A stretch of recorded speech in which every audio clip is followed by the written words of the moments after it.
Hey, what's going on, YouTube? It's your good buddy BD Kane 721 back here today doing a video about pretty much anything that's going on right now in the hobby and in my collection.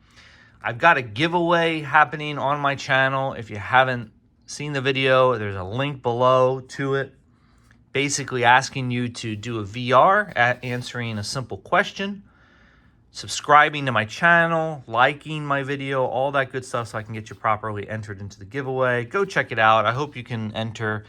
The deadline is going to be next Thursday, a week from tomorrow at midnight, the 27th of February.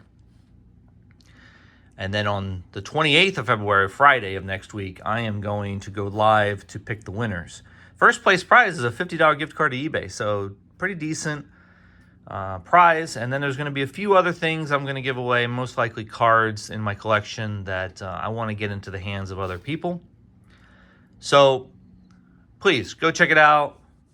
Make a VR if you can, and get you into the giveaway contest. Or it's not really a contest, it's just a giveaway. So here are the 6 channels that have made VRs. I don't know if you can see it or not. You got Dustin and Blake, God is Great, Ken's Cardboard, Diamond Gems 45, Scoots Collectibles, and Mark's Dodgers Cards. If your name is not on this list and you've made a video, please reach out to me somehow. Let me know so I can go check it out. I got these channels through scouring the YouTube, and anybody who tagged me on their VR, I got notifications. So that's how I came across these 6. So please let me know if you put one up. I would appreciate it. Okay, enough of the giveaway. Let's get on to showing some cards.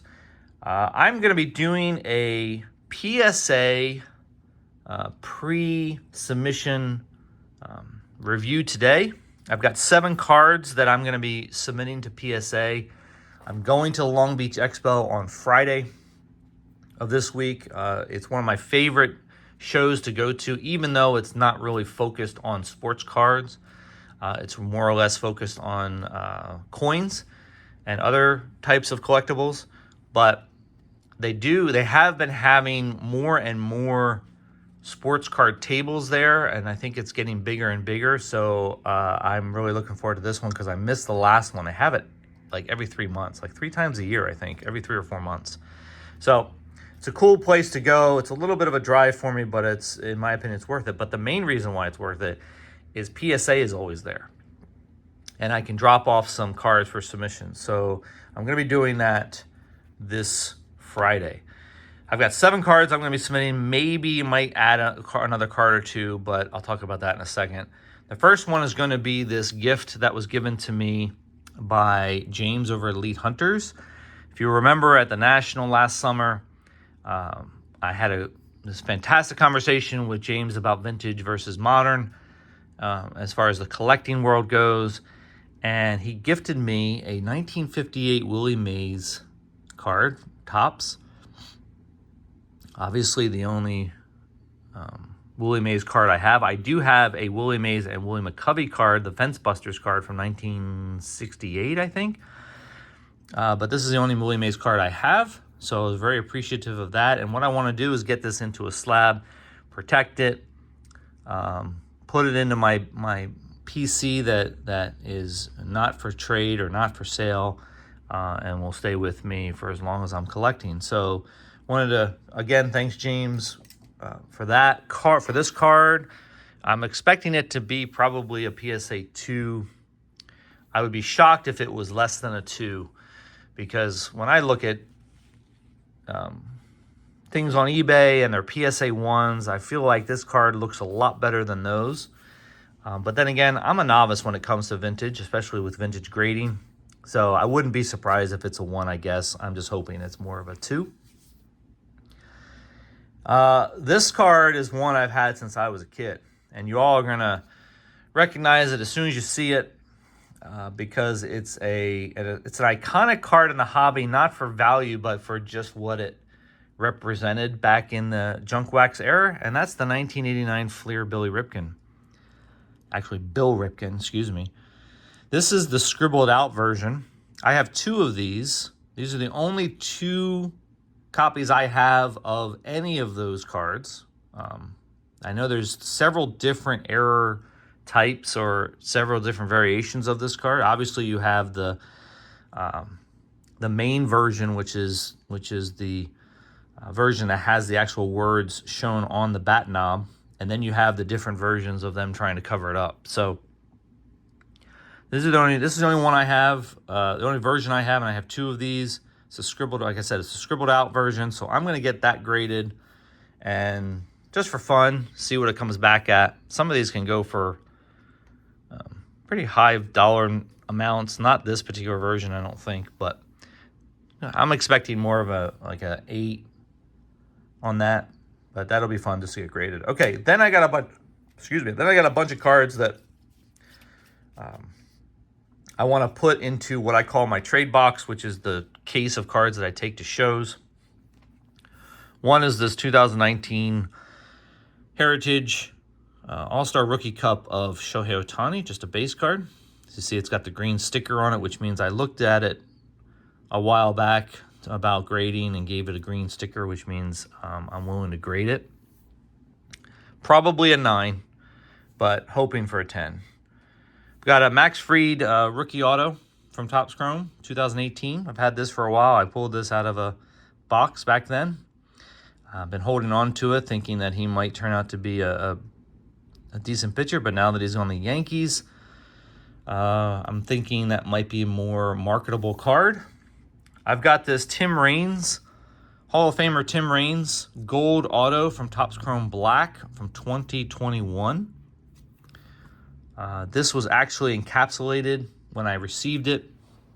I took a look at it, and it looks great. So I took it out of the encapsulation and send it in for grading. Definitely a marketable card now that he's he has been a Hall of Famer for many years now. And people like to collect Hall of Fame autos, so that's going to go in there. And then this one here, I'm a little bit hesitant to do it because I want to hold on to the card, but it is marketable at this point in time. This is the Jackson Merrill Finest Gold Refractor rookie card from 2024. It's in fantastic shape. Bought this at a local San Diego show, and really thinking this has a good shot at a 10. If it comes back at 10, that's definitely going to be marketable around here. And then lastly on this group of cards is this 2024 Finest Orange of Bobby Witt Jr. It's not a rookie card. In fact, I think it might even be like a third-year card of his.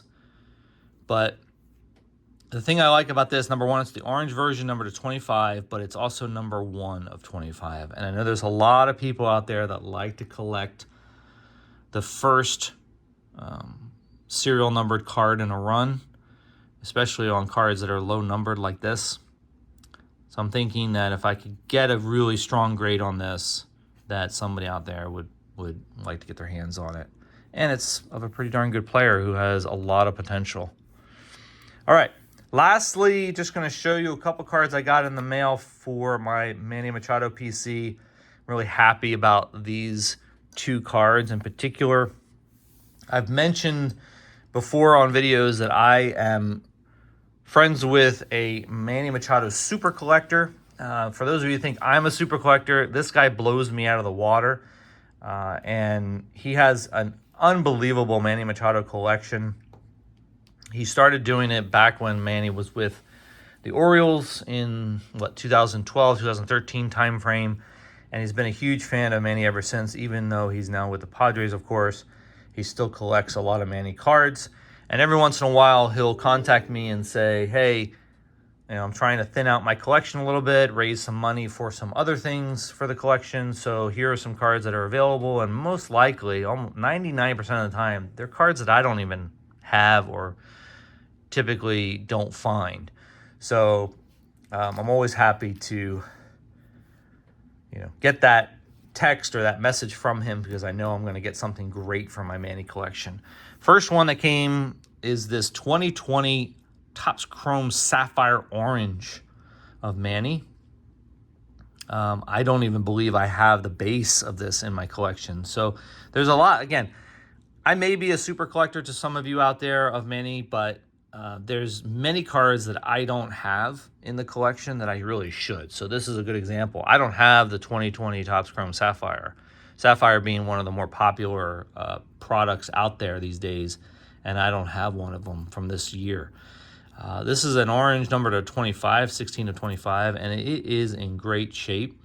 I'm going to look at this a little closer when I get home today and maybe put it in the PSA submission that I'll be making on Friday, because that is just a fantastic looking card. I love the orange cards for Manny, especially in their brown uniforms. There's just something about the orange that really works really well. And then last but certainly not least, same product of Sapphire, but 2021 Topps Chrome Sapphire Red. Fantastic, awesome looking card. Just jumps out of this one touch with a lot of shine. The red is just fantastic. This is numbered 5 of 5. Very surprised that he was willing to let this one go. I got these 2 cards in the same deal for an amazing price. The red here is probably not grade worthy only because it's just a little off center top to bottom. You can kind of see it. 2021 is notorious for really not, you're not able to really get a good sense of if the centering is good or not because of the way the design is on both sides and on top and bottom. 2021 just, it's got to be hands down one of the worst designs Topps has ever produced over the last 20 years or so. So it's just difficult in so many different ways. But this one's just a tiny bit off center. I think it's probably worth sending in because it's numbered to 5, you know, and even if it comes back in 9, it's still a nice, very nice card to have. But you even see on the back that the centering is a little off too. So I really don't know what I'm going to do with this, whether I will send it in someday or not, but not this week for this submission. But anyway, just fantastic card to get in the collection. Love getting these low-numbered Manny cards. He has so many of them, and I hope that he continues to reach out to me about thinning out his collection because I know it's always a boom to my collection. So that's it for today, guys. I will try to take some video or some pictures of the Long Beach Expo if I remember, and then next week I'll give you an update on that and how that went. All right, have a great rest of your week, and I will talk to you guys soon. See ya.